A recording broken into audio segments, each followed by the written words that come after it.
Isang normal na araw sa loob ng silid-aralan ay makikita ang isang mag-aaral na sumasayaw ngunit bigla na lamang tinulak.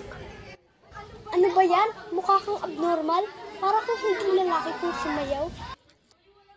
Sir, kung ako naman sasabihin sa kanya, hindi naman siya. Hindi naman ginagawang sumali. Alam mo, nagbibiro lang naman ako. Masyado kang seryoso. Itong mayos na ito mag-sorry na sa mga. Pasensya na ko, Khalil. Mayroon namang dalawang mag-aaral na makikita kumakanta, ngunit napadaan ng isa nilang kamag-aral at pagsimulan ng lahat. Mga bata pa ngayon, laki-laki nila, yung kinakanta niya.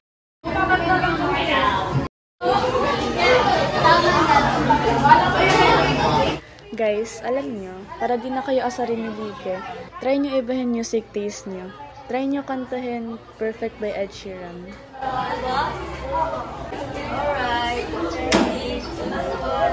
At kumanta silang dalawa at hindi na nila itinike.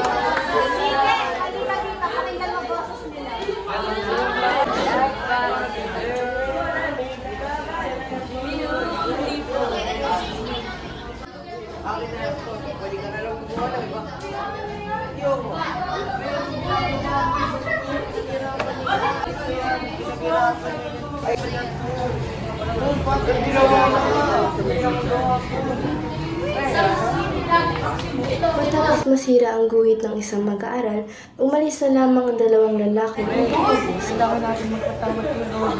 Sinira mo yung gumawa niya. O sige, pero kala ko tumahan kasi meron ka rin. Lumapit muli ang dalawang lalaki upang humingi ng tawad sa kanilang ginawa.